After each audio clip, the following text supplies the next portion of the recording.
websites, and it can be checked. Like it wasn't checked. You got to check things, folks. We have validators. That's what they're for. So all's well that ends well, I guess. That's one of the things I have periodically. I will make the mistake. I'll launch a website, but I'll forget to check that dissuade search engines box. So I'm looking at it, and if 2, 3, 5 days, nothing's happening, I'm like, what the heck, And then I'll go and run a mobile friendly test or something like that and say, hey, we can't crawl your thing. I'm like, you can't. Who? Oh, that was me. And people say, well, don't you have a process? I'm like, yes, I do have a process, doc, but I don't follow it. And therein lies the problem.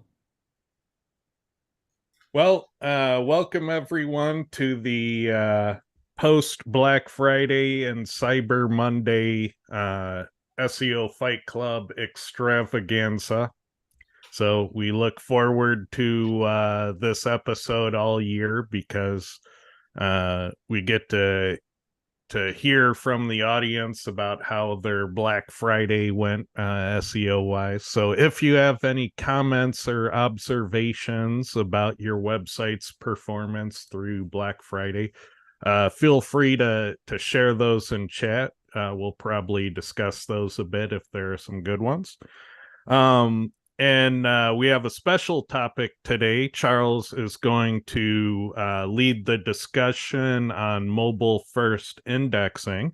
And then after that, we'll do our typical SEO Q&A. So queue up questions. Otherwise, it'll be a short episode and we get a little break. So if you want to give us a break, well, don't do that. Ask questions. People like questions. And I want to thank Magic PR for being our sponsor. We're starting to get those tests lined up for press releases. And I'm doing probably the biggest test I've ever done in my life. So I've had that in the works. And so I'm going to be coming to Madge for a number of press releases, and it begs the question, Madge, what happens when people have a lot of press releases to do all at once? How can that go wrong? Are there limits on what your outlets will let you do? What are the issues and requirements around a lot all at once? Is that for one company? Is that... It would be all different sites. As long as it's different sites, the distribution channels, they love more work. But we, on our end, have to make sure that they're newsworthy. They adhere to the guidelines. And you as a customer, being happy with the PR that we've written for you, right? Yep. And as long as you or your client is happy and have approved the press release, then we're happy to distribute. Yes, it may take us longer to write them because November, December time, we are extremely busy. And we don't use AI. We actually humanly write all our PRs to make sure that they're written to a high standard, especially in my eyes. If I'm happy with it, then my client gets it. If I'm not happy, we rewrite the whole thing again. So from that point of view, when you are doing, if you, for example, Ted, if you're doing 3 to 5 press releases for one brand and you want to stack them, then I highly recommend you give it 3 to 4 weeks per one. You don't do one straight after the other because you want to see the impact of the first one. As much as you've seen the impact from the first one, then you move on to the other one. You want it to make sure it's being crawled. Some of the links have been indexed and you've seen some movement, right? And you've given it some time. And then you move on to the next one. Yeah, that's a good point, because if 1, you see a lot of movement, 2, you see a little movement, 3, you see no movement, what can you expect from 4, 5, 6? It's like you may have saturated those sources. Yeah, and please don't, this is one thing I do tell my clients, don't target the same keyword over and over again. Because that way you're just over optimizing that same page or that same keyword, and then you'll see it diminishing the results, right? And I've even seen a client last week I don't know whether he or she's an SEO, but they were targeting 5 keywords, all targeting the homepage. So instead of me publishing that PR as normal, I got in contact with that individual and said, look, this is not the way you do things. Because you're not going to benefit, nor is your client if it's a client website. So it's best to know the right. This is where Lee said last week, Madge, are you thinking of doing a PR course? And I'm gonna, yes, I do want to do one, but I want to do it for the right reasons. Hopefully it'll help individuals that in the marketing industry, but also business owners that also come to your YouTube channel that understand the importance of doing a PR. It's not just for link building. There's a lot of aspects from a PR point of view. Yeah, and when you do that, I know it's a ton of setup to set everything up and get it to your standard and to have everything have the same look and feel. I suggest that you do 2 at the same time because you'll regret it later. I recommend that you have a little one that's free, the beginner's guide to press releases, and then you have the advanced one that's paid, that is your, here are the best practices of our industry in extreme detail. And then you have a short free offering to get people on the right path, and you have your advanced offering, and they're both filmed at the same time. They're filmed with the same cold you had, so your voice is the same in both. And yeah. So I recommend, if you're gonna do multiple videos, plan it out, do them all at once. No, thank you. Sorry. I was going to say, let me take a question in a different way, because I thought Ted was going to go a different way with this, but it's an interesting one. So let's say I just got a client, it's a plumbing client, it's got a 40-page website. I want 40 press releases this week. I want, 1 press release per page, all targeting different keywords. Why would you do or not do that particular approach? And does it violate some of the guidelines from your partners? It wouldn't violate, as long as, they may, because we've never done 40 for one client overnight. But I wouldn't do that personally, because again, you're not giving.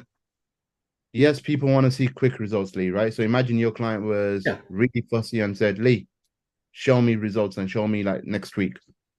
Yeah. We know, and that results in the SEO industry take time.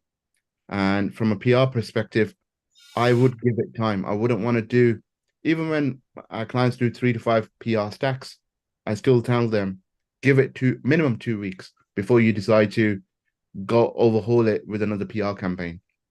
You need to give it time. You need to let it sit in Google before you go do the other one. Whether the client has 50 pages, whether he has 3 pages, it's the same process. You've got to give things time. You can't just think, Madge has a PR service, he's got 3 packages, let's just do all 3 in one go. You're sending the same links. You may be choosing different packages, but majority have the same publishing sites across the campaigns, right? So you're sending the same links to the same pages over and over again. That's not the way to do things. Yeah, and I tell people all the time that it takes Google a minimum of 3 weeks to crawl and discover backlinks and to give you credit for them. So their internal process on the link graph. And so if you touch off page, which press releases are off page, it's always a month to gauge the result of something. So 2-3 weeks is even too short. So it's always a month before you can call the result. And the other thing, Lee, is you want to see within Google which of the top publications are ranking highly in Google for you, right? For that first PR. And then you may also want to build some links to those top publications. Not only that, imagine you want to do a second PR campaign. Instead of targeting the client site, you could target that previous PR campaign. You're interlinking the previous campaign into the second one. So you've given it time, but you're leveraging the power of the first one. So that's the way I would recommend it. Well, I hear questions like that periodically. It's, I'll just get a whole bunch at once because press releases are magic. So Yeah, why not? I know Why I not chose come an all at easy name. once? I see So, that the dental marketing guy in chat just ordered a bunch of press releases, so you got Oh some yeah, work ahead of you. He yeah, Jacob. I contacted him yesterday, and we got talking, and he was highly recommending Ted and the way you think, right?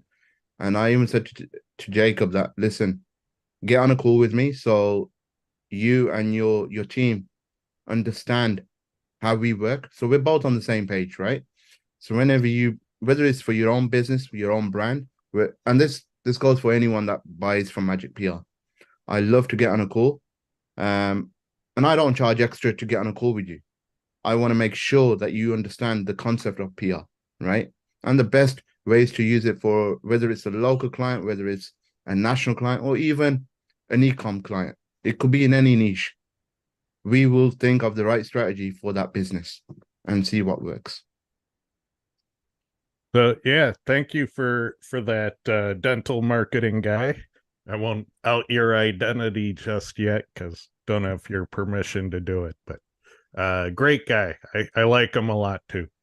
All right. So let's remind you that the Black Friday special for Magic PR is still active right now, and it's going to stay active through December 1st. Is that correct, Match? Yes, so it's ending this Friday, midnight Friday. Okay. Thank Awesome. you. Thank you. So you have a little time left to get on this deal, and the pricing you see up here, that's the full retail price. So the 25% off is a further discount on what you're already seeing. So just note that this is full price, and you get an additional 25% off when you use this coupon code.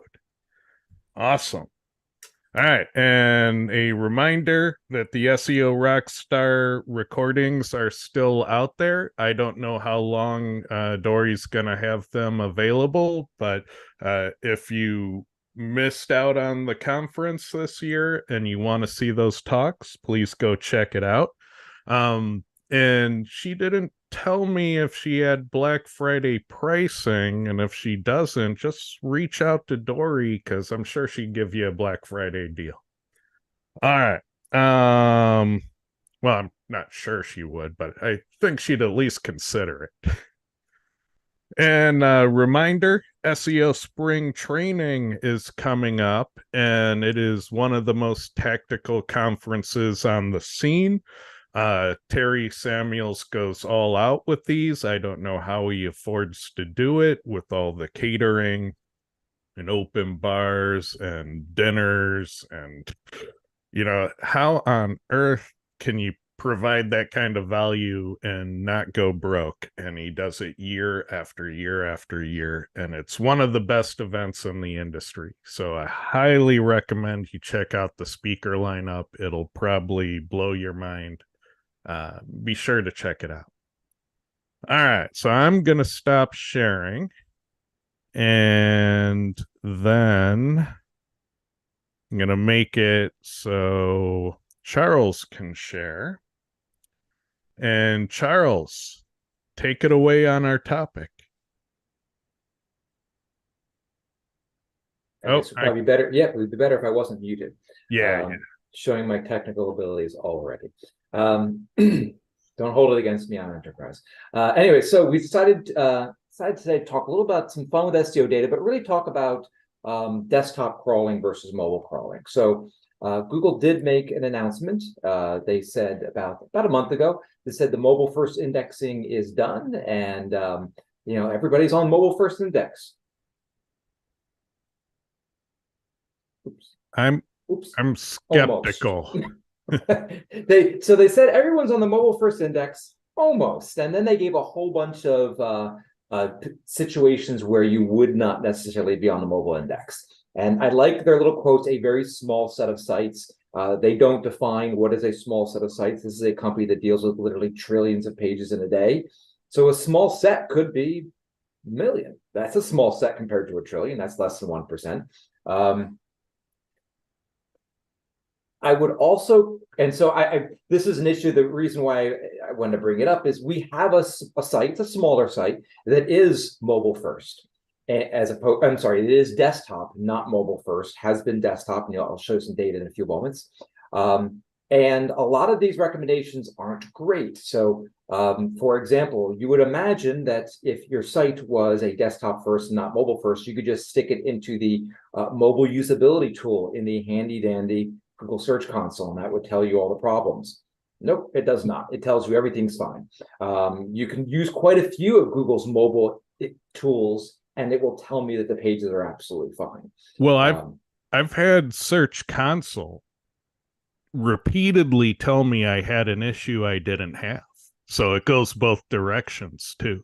So I actually have that deck as well. We can do that sometime in the future where Google tells you you've got problems, and I'll be darned if I can find a problem. But yeah, so Google did give a few examples of when Google will say, well, you're not going to be on mobile if any of these issues are going on. So that kind of leads me to the question. Okay, well, how do I know how I'm being crawled?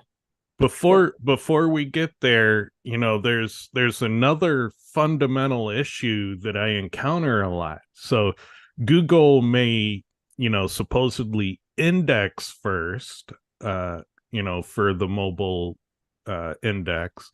But that doesn't necessarily mean you'll rank on mobile. Like, there are plenty of cases where I see people rank well on desktop and poorly on mobile, or they rank well on mobile, poorly on desktop, or they're only ranking in desktop and they don't even appear in mobile, or they only appear in mobile and they don't appear in desktop. And so, just because they're saying they're indexing first for mobile doesn't mean you're included in mobile, and you still need to check both to figure out the diagnostic state of how your website is performing. And it feels to me, I can't definitively prove it, but it feels to me like there's extra criteria or factors in mobile that aren't in desktop, which is why the majority of us tend to see we rank best in desktop and a little bit worse in mobile. So I'd like to know if you have any thoughts on these characteristics as well. So using my one smaller site as an example, it is desktop, and we noticed about 6 months ago that a lot of our traffic started to decline. And as we started digging into Search Console, we found that a lot of it was mobile traffic was declining. Our desktop traffic stayed relatively consistent, but our mobile traffic was declining. And we were able to verify this through Search Console. But again, when we look at all the traditional Search Console tools or the traditional Google mobile first tools, it never tells us there's a problem. It never shows errors. It never shows blocking. It never shows something being not mobile friendly. Actually, it's just the reverse. It says this page is mobile friendly. Yet it's clearly not in the mobile first index, and we're definitely not getting the traffic from mobile. So this is something Google seems to have turned on, or at least started turning up several months ago. Lee, any thoughts on all of that? Yeah, I think that, I've seen some of that data. There have been several people that kind of work playing with the different Google bots, like Carolyn Holzman and some other people as well, that, have seen differences in mobile and desktop performance. And a lot of times there is the frustration where you're like, okay, how come I'm not getting the mobile? Well, let's go make sure. Oh, look, all the tools tell me I'm mobile friendly, I'm, mobile optimized, I'm good. And, either you don't get an indication, or you get an indication sometimes in, some tools that you have an issue, but it doesn't tell you what or how to fix it. So I'm not sure what the criteria, whether to think of, like in the case of Charles' site, if I were to look at that site, I wouldn't know whether or not it was a Google misread that he was being penalized for, or something that is a mobile problem for them that he doesn't know about. And I'm sure that's kind of the direction he's gonna go on this. So for sure, and that's kind of the problem. To go back to Ted's point about you could be indexing one but not the other, ranking one but not the other. how do you know how you're being crawled? That's kind of the question. So it used to be in a couple places in Search Console. You used to go into Search Console. If you went under indexing pages in the upper right-hand corner, it told you, and here's a screenshot from one of our sites, primary crawler desktop. You also found this data listed in the settings section. Both of those are now gone. I did not get a screenshot of settings, unfortunately, and I verified that it is definitely gone. So they're both gone now. So, what do you do? So obviously, first thing I'm going to do is I'm going to check my log files. Now, we noticed on this one site that the #1 crawler was desktop. Now, interestingly enough, if you look at it now, it's realized it's a little small. If you look at the user agent that Google's hitting us with, and hitting us with significantly, it is, if you go into the Google crawler and fetchers list, it's one of the ones that Google says is rarely used, which I found really interesting. So not only does Google have us on a desktop first, but it's using an old crawler to crawl our pages. This I found really interesting. Like, okay, now why is Google doing this? Is there some reason why Google's current desktop crawler can't crawl and render the page or can't access the page for some reason?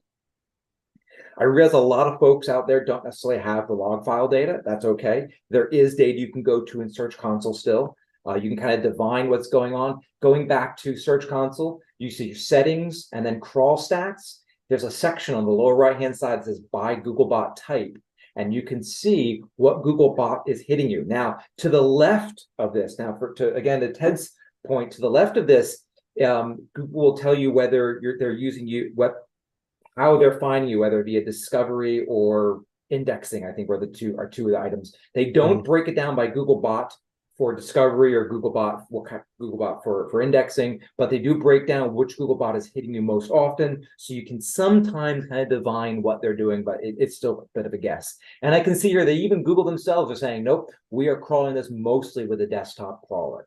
I find it interesting that they have it about equal with a smartphone crawler, because that is not what I'm seeing in my log files. But we definitely do have a desktop as #1. When I've checked our other sites that are on mobile first, the smartphone is #1 and desktop is usually pretty low on this list. It's usually in the teens. In their defense, the claim is it's mobile first, not mobile most. That's true. That's or true. mobile only. Yeah.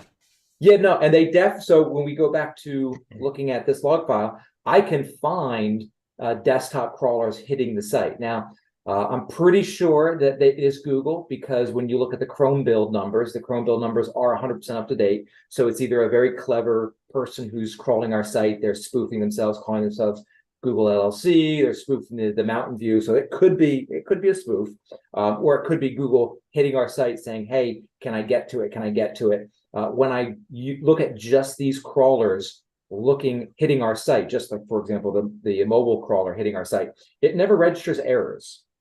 Now, what I learned just today, that errors in your log files and errors in Search Console aren't necessarily the same thing. So today I just had an issue where somebody released some code on one of our sites. The site has AMP, and they just made a mistake. They didn't close a tag or something like that, which caused a big AMP error. Google reported the error in Search Console immediately. When I went into log files, you did not see any errors.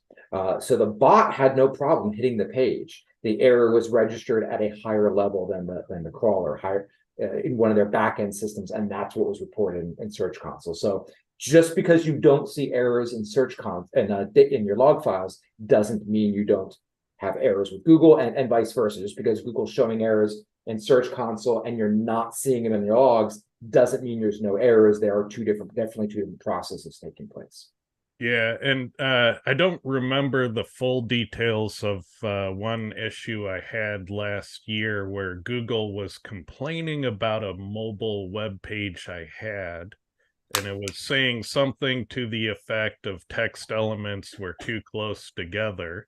And I remember at the time I deleted everything on the page except the text, and I made it all a massive font with a huge amount of padding. And I even showed it to Lee and Honey and said, can you possibly think that this text is too close together? And it was absolutely ridiculous that Google was making that claim and wasn't resolving the issue. And it ended up being some unrelated tag. I forget what it was, but once I removed the unrelated tag, it all was fine. And so keep in mind that Google can complain one way but mean something else. And their engineering in this regard is remarkably lazy, which is why it isn't good at diagnosing the actual issues. But you have to take the feedback it's giving you in almost a general lens that, oh, there's a problem they're having and they can't tell you what it is, and you need to try different things until you identify it. Now, And so I've had that problem with websites that I've had for 3, 4, 5 years. All of a sudden, Search Console go, "Hey, your font is too small," and I'm like, "Bullshit!" And then a month or so later, it's like it's gone. That error is gone. It's like apparently my font self-corrected because I don't touch some of these sites. So it's weird that Search Console can report phantom errors or report them in a remarkably unuseful way, and Google says nothing about oops, our bad.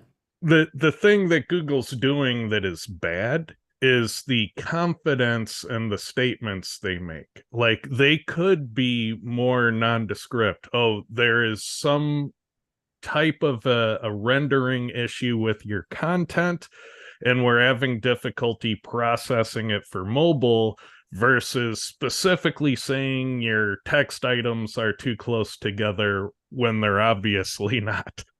And so, if they communicated better about there being an issue they can identify, and maybe recommending that you try changing or removing different aspects of the page until you identify the problem, that would be more helpful than confidently stating the wrong thing is the issue. All right, so we're looking at the Googlebot crawl types here, and Right. So this is kind of the key I want, or the tip I want to give everybody out there, is that if you're not sure, if you suspect you might not be in this mobile index, if you think you might want to be part of this small set of sites, if you don't have access to log files, there's really only one other place you can look that will give you any indication if Google has you on mobile first versus desktop first. Just because desktop is the top one doesn't necessarily mean you're mobile first. You're not mobile first, but it would be an indication if you had other factors. For example, your desktop rankings were good, but your mobile rankings were very poor. If you came into here and told desktop was number one, I would suspect, yeah, I'm not on mobile first. And then you'll have to go through the arduous process of trying to figure out, why does Google not like you? Well, let me ask you a question, because I've dug into this a little tiny bit, not a lot. But has Google ever defined what they mean by mobile first? Because I've seen several discussions on this and people use it, the term in different ways.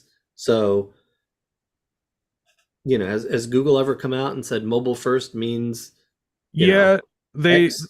they came out many years ago, and they said they have a common problem, that there are two incarnations of most websites. There's one for desktop users and one for mobile devices and Right. tablets. And as back at a time when most people were doing M.dot domains to manage the two incarnations of a website, and Google had to decide, because they didn't want to index both independently, they had to decide which one to use. And so they decided that mobile was the wave of the future. And so they said that we're going to do that first because that is our future. That is the world of tomorrow is all on your cell phone. And so that's what their rationale was at the time.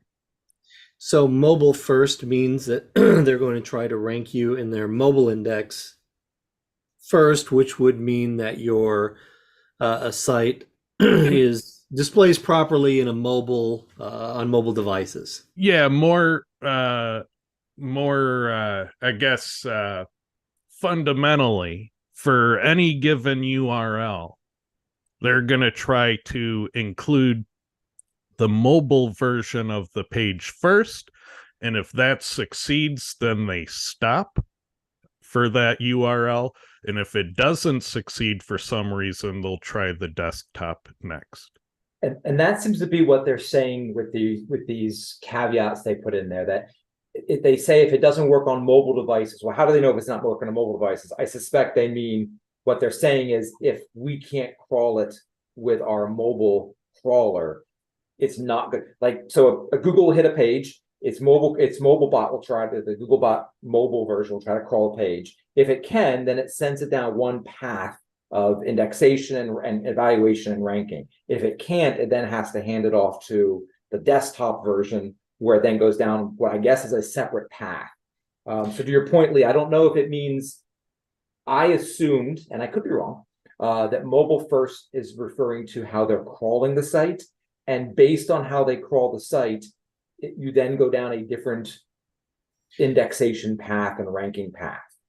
So the challenge that I have is that they also have a mobile bot and a desktop bot. And if you're mobile first, it seemed to me you'd send the mobile bot and it would crawl and go, yep, all's good. But if something wasn't good, they'd send the desktop. And yet on just almost all the sites that, we have, you see a healthy mixture of both, like the data that you showed, on the slide earlier. So, it's like, okay, so is the mobile first one terminology for looking at how they're indexing stuff, and it's divorced from the mobile and desktop versions of the bot, which means something completely different. So that's a good point, Lee. And I should have grabbed that. I should have made a slide for that. So what I see in our quote unquote mobile first site is it's about 80-20, about 80% of the traffic, probably a little bit more. I haven't done the actual math, is desktop crawlers. But there is some mobile activity there.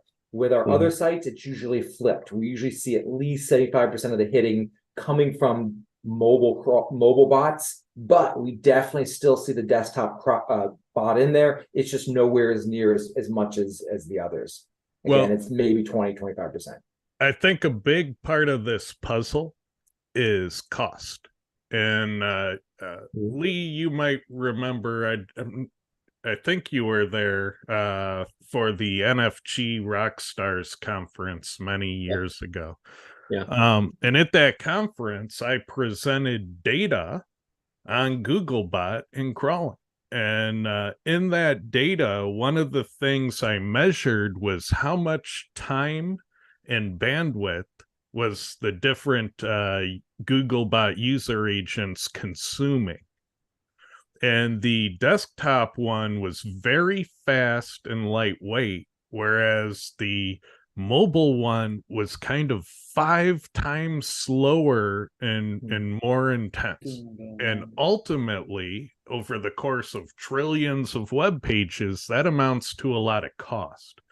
So from an engineering standpoint, you can kind of estimate that rendering a page with their mobile bot is probably like 5 times more expensive in time and money costs than using the desktop bot.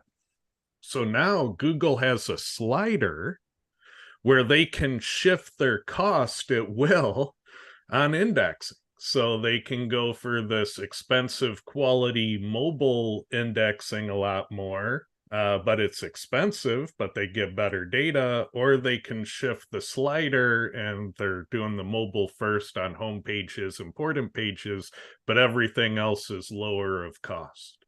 And so I wouldn't be surprised if such a slider exists on their end to manage their operating costs. Yeah. What I've found, just a theory. I've seen after any of the major updates that Google often has a lot more desktop activity on our sites when a new version releases, and it's only for a couple days. But I've noticed that, so that's I'm going to have to do a little analysis, Ted, to see what I can see, because I've never really thought about that. there might be a priority capability in there too. So if something needs fast processing, new website right before Black Friday, you would probably want the desktop crawler to do a first pass and get you indexed.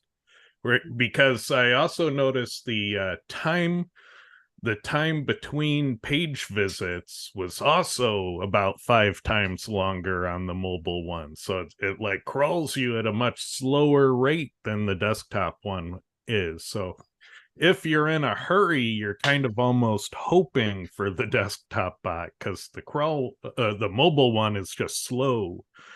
And the other thing to consider is that a lot of people, they wonder what to do in Cora, because Cora allows you to select between mobile and desktop in running reports. And I tell people all the time, even though Google is mobile first indexing, it's still desktop first SEO.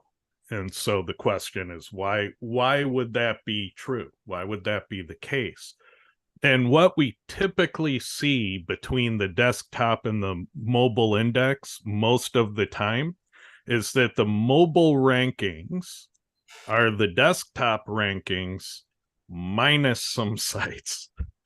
And so when that's happening, you're going to get your broadest selection of competitors in desktop most of the time. There are exceptions, so I'm talking 80-20-ish and percentages. But if you want to go up against all of your competitors' standards, you'd be far better off setting your tools to the desktop incarnation of Google search and going against those search results. And so I just tell people, Google is mobile first, but SEO is still desktop first is the best practice. Any thoughts on that, Lee? It's interesting because I have not done a lot of work looking at the differences between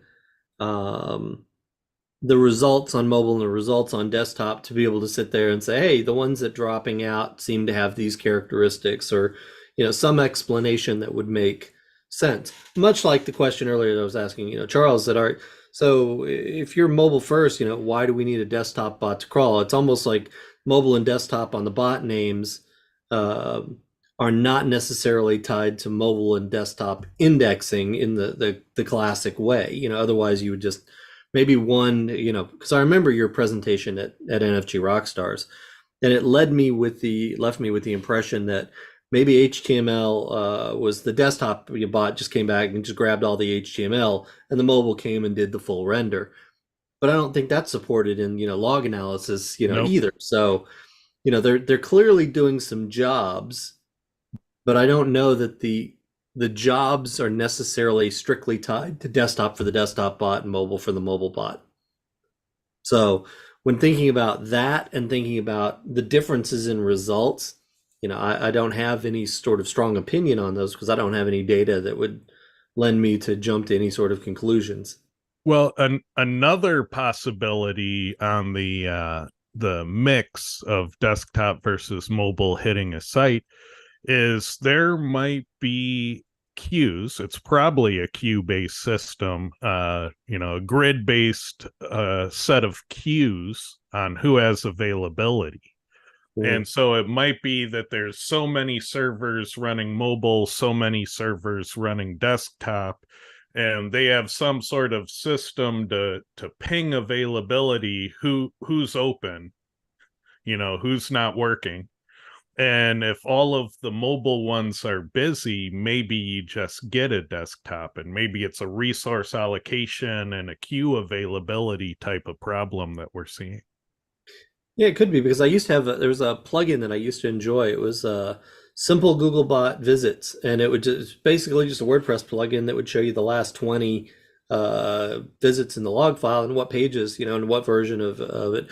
So when we would launch a new page on the site, you'd almost always see desktop bot come and visit, and then within 5 minutes, the mobile bot would come and visit the new page as well. So it almost looked like there was always a paired visit. It's just desktop was always faster to get there.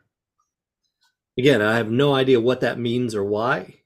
Well, if they're faster renders, if they're literally 5 times faster, those queues are going to be empty 5 times more. So when you ping the grid, who's open, the slow mobile ones are always busy, and then the desktop ones always have availability. So you would see that in the numbers if it was a queue consumption type of problem on a grid of different servers.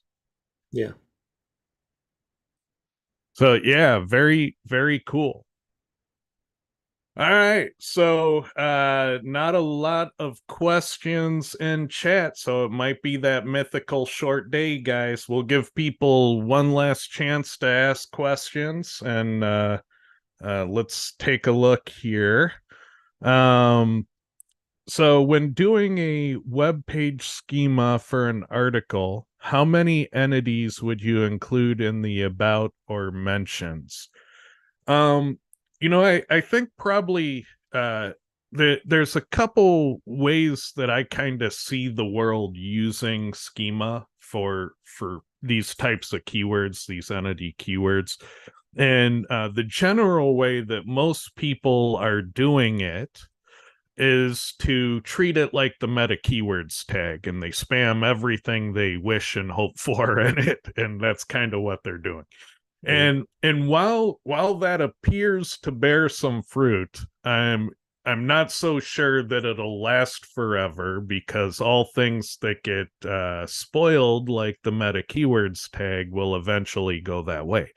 Now, the other way that I see people doing it is for disambiguation, which I think is a very smart play, a very good way to do it, is you're taking entities that you're talking about that are relevant to your topic, and you're letting Google know that on your page, when you say X, you mean X. And so if you use it in your content, you can clarify what you mean by it in your schema. And so doing that type of thing, where you are using any entities you mention in your article, you are putting in to these places in the schema to help Google understand what you meant by the words. That, I think, is very smart and potentially very useful to Google's understanding of the document. So I would kind of err on the side of disambiguating what you mean by words, because I think that's a great way to do it, instead of treating it like a meta keywords where you're not using all of them in your content. So content to schema agreement is kind of the magic sauce. So it's not just pack the schema, it's pack the schema to clarify the content. What do you think, Lee? I'll agree with you. I'm going to just take it at a slightly different angle. When I look at two topics, like at the topic of socks and the topic of cats, cats is going to have 10 times the number of entities and related terms to define that topic cleanly. So the schema is going to be larger. Use whatever it is that you need to define or disambiguate the topic of your page. So, but I don't think there's don't use more than 37. Once you go to 38, schema fail. There's no rule like that. Yeah, because I kind of view it as conversation. So Google's trying to understand the conversation. And so there are a lot of different conversations you can have about cats. And so you should use the entity schema to really clarify the type of conversation about cats you're having, because you wouldn't want to be mistaken for the wrong type of cat conversation. Mm. All right. Any thoughts on that, Charles? Yeah, unfortunately, I don't get a chance to play too much with the schema on our sites. We really just have the schema supporting the, like Lee said, it's just supporting the content that's already there. We don't get a chance to kind of try to stuff it or anything like that. It might be fun to do that, but yeah.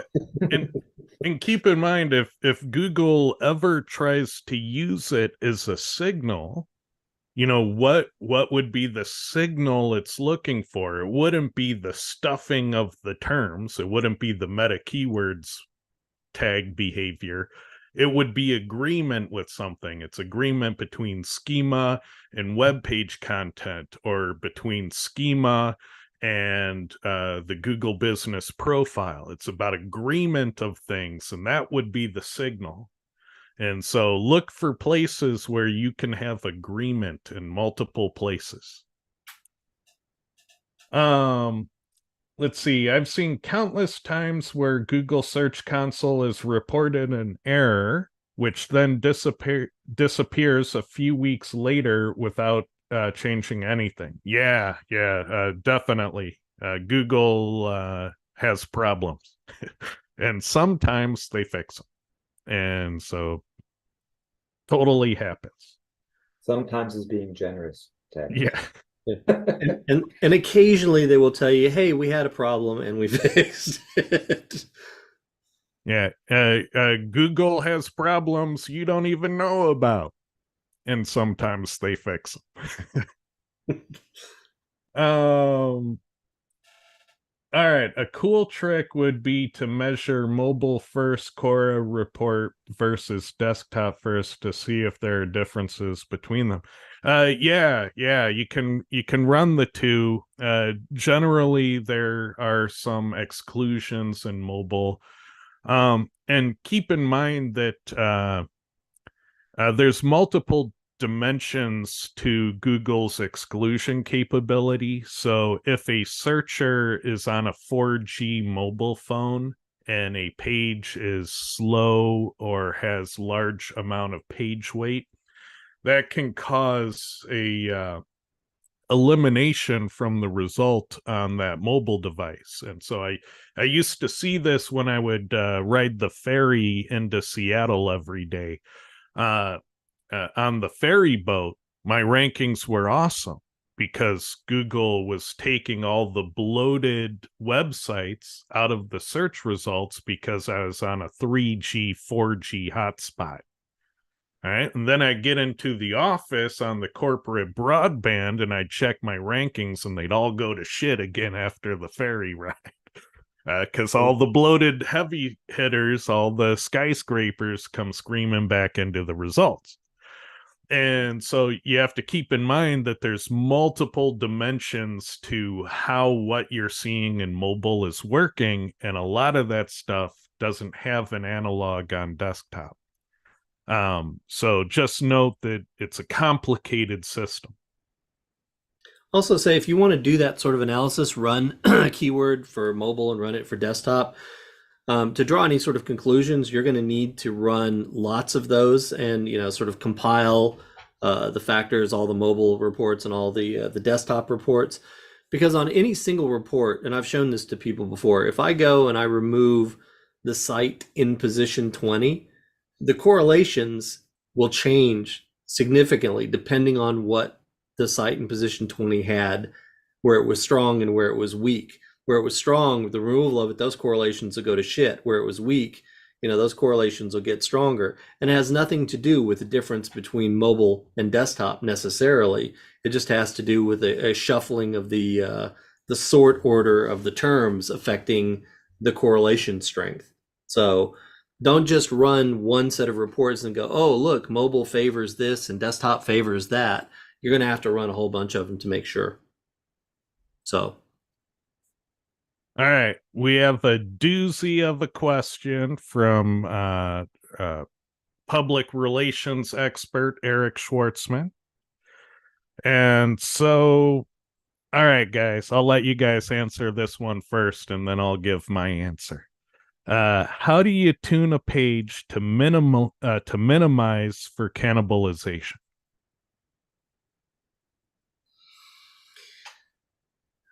Okay. So do you want to start, Charles, or you want me to? I mean, the simple answer is one topic, one page. That's kind of the simplistic answer, but it's obviously a lot more detailed than that.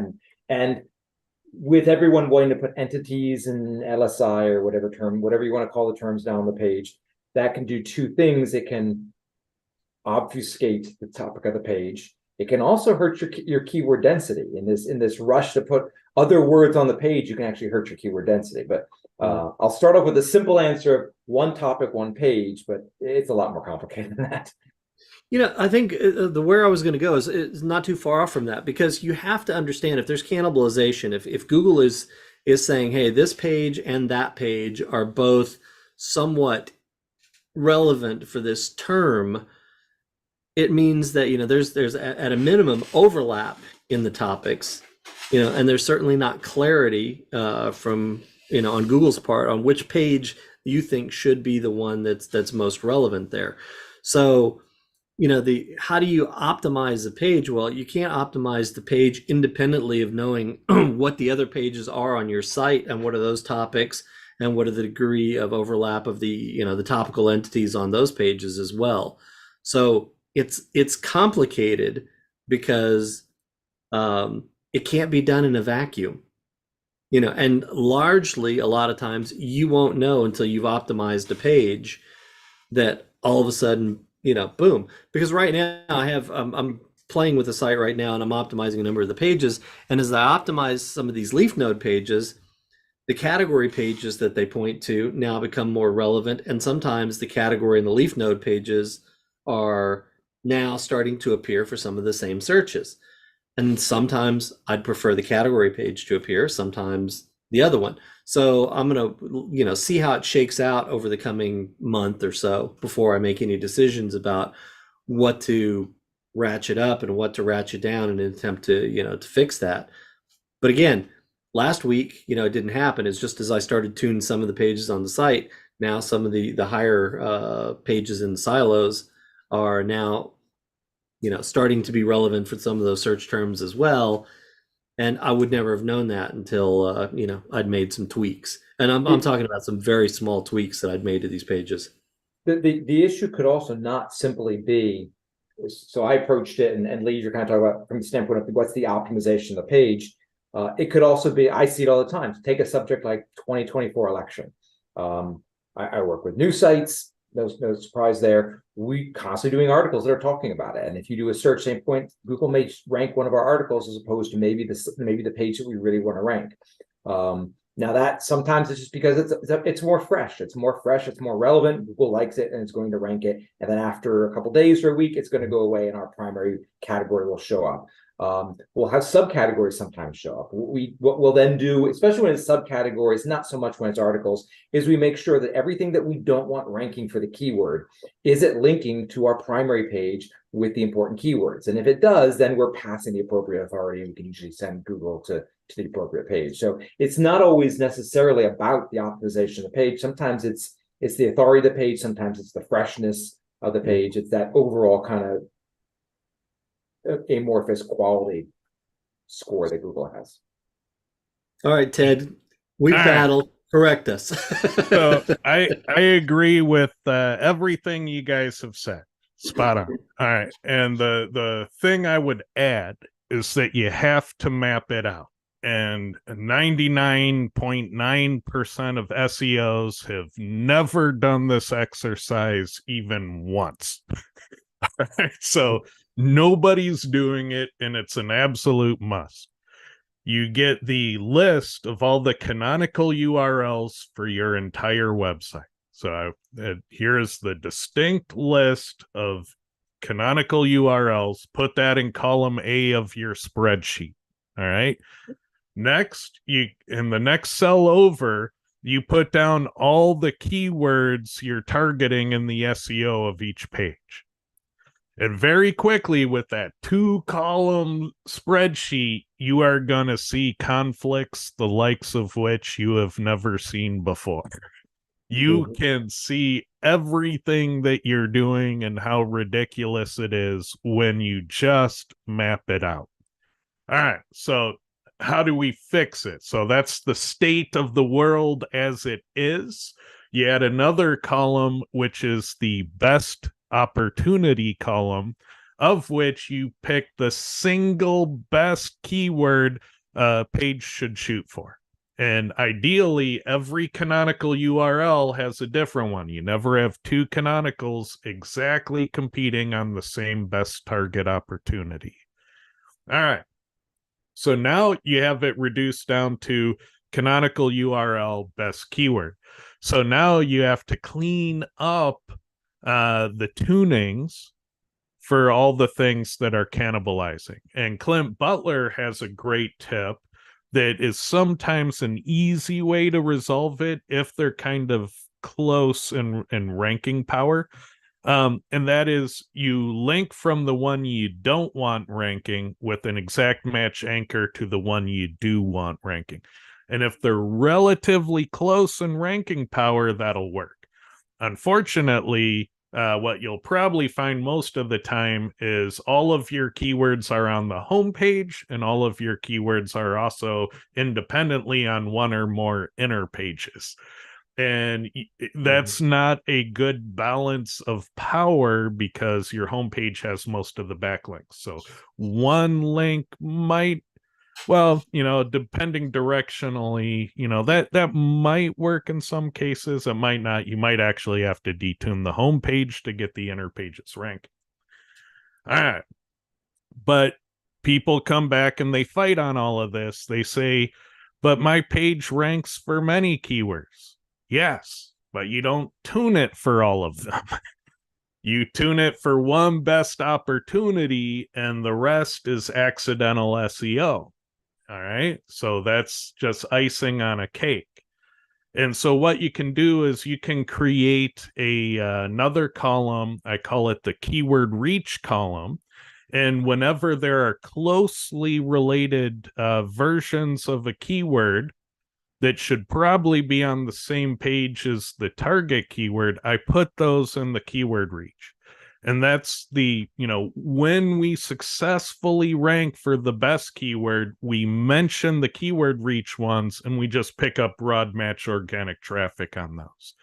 But you can also see how those map out. So map it all out. And you should have this document. You should know what the target keyword is for every URL on your website, because that tells you that's how many Quora reports you run. That's your rank tracking list. Don't do the thing where you go to Search Console, see every word you ever got impressions for, load that into a rank tracker, spend a month rank tracking it, then see that you made a change and a bunch of stuff you never tuned for went red, and you don't really care about it because they're not actually good keywords. But now you have all this red that you have to fix for the client that you're not tuning for, and now you're tuning for things that don't work. That's accidental SEO. That's total chaos and mayhem. Do intentional SEO. Canonical URL, one keyword per page, then expand keyword reach. And that's how you do it. That's the most efficient way you can do this and see the problem in advance. Any thoughts on that, Lee? No, I like it. Although I feel compelled to put a shout out to Chaos and Mayhem because, they need equal representation here on the show as well. All right. Has anyone tested what device your site visitors most commonly use versus the log file Googlebot? Yeah, there could be some correlation between your user statistics and what Google sends your way. I wouldn't be surprised if there's consideration for that. If a site is 90% mobile, then they would probably allocate more mobile to it. It's plausible, but untested as far as I know. Any thoughts, Lee? No, I think you're I would suggest Right. suggest Google's going to do whatever's cheapest for them, and they don't care about user behavior. Yeah. That's but my suspicion, but I could be wrong. I've never tested. I can't shoot it down because I just don't know. But yeah, I'm inclined to think that Google's gonna do the lazy, greedy thing. But you never know.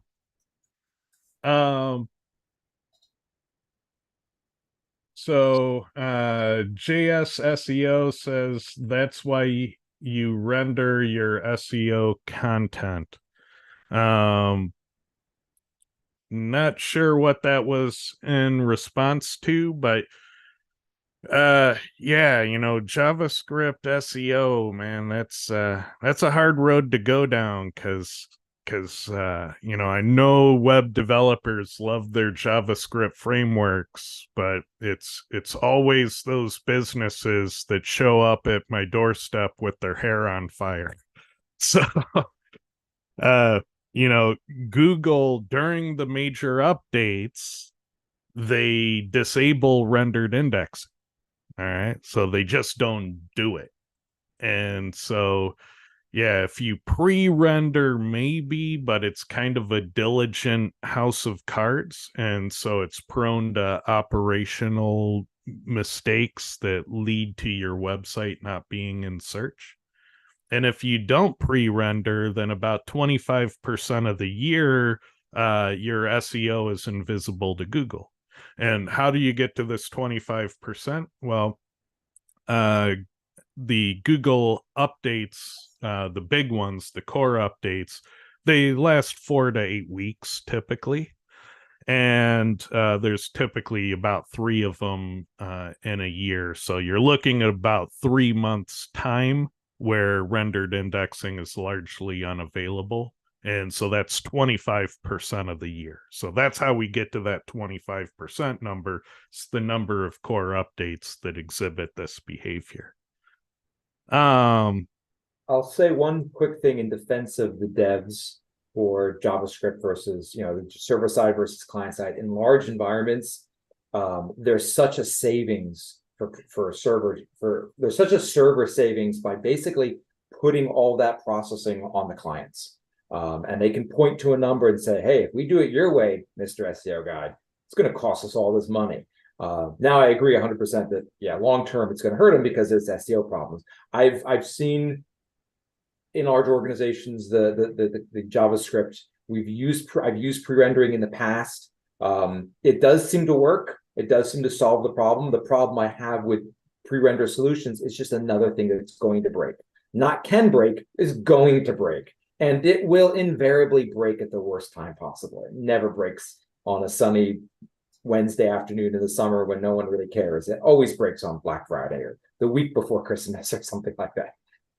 Yeah, it doesn't lend itself to the new guy taking over. No. Well, yeah, and then there's always usually middleware or something involved setting all this stuff up that 1 or 2 people in the organization know how to work, and God forbid they leave or get promoted. Now there's no legacy knowledge anymore in the organization. Now nobody knows how this magic box works. Yeah, and we agree that when it works amazing. Yeah. It's amazing technology. Like the JavaScript Edge SEO stuff is really cool. So cool that I even built a JavaScript Edge SEO platform. I made it, I built it, it was working. And then I really learned the ins and outs of what Google's going to do with it. And I shut it down before ever selling it. And so, yeah, that was a heavy loss for me that I was very, very excited about. And I see other JavaScript Edge SEO frameworks out there, and they all suffer from these same problems. But yeah, and I'm sure that as an expert, you individually can make it work. But an organization where you go on vacation and somebody else is at the reins, I'm a lot more skeptical about that going well. And, I suspect you'd probably agree that if you left that organization, they'd probably be fucked, right? Because this is on your know-how. And you can't go on vacation now without there being a very large risk to the SEO. And if it's a $100 million a year revenue online retailer, then the organic might be $20 million of that. That's a pretty big gamble if you go on vacation. That's a subject for another day, Ted, talking about in-house and how many people are just waiting for the SEO guy to leave so they can do all the things that we've been stopping them from doing. Oh boy, yeah. They hate the SEO guy. The second I drive out of the parking lot for the last day, They party. I can hear the developers doing Yeah. all these things I've stopped. Yeah, that's totally true. That would be a great show. Man, it would make me mad though, but yeah, that would be an excellent show. All right. Well, with that, you have our warning on JavaScript frameworks. It can work if you're an expert and maintain it, but I'll tell you when it's crisis time, the people with their hair on fire, it's almost always the framework people. So just keep that in mind too. All right. Have a good one, everyone. We will see you next Tuesday. And yeah, same time, same channel. Bye, everyone. All right. Bye-bye.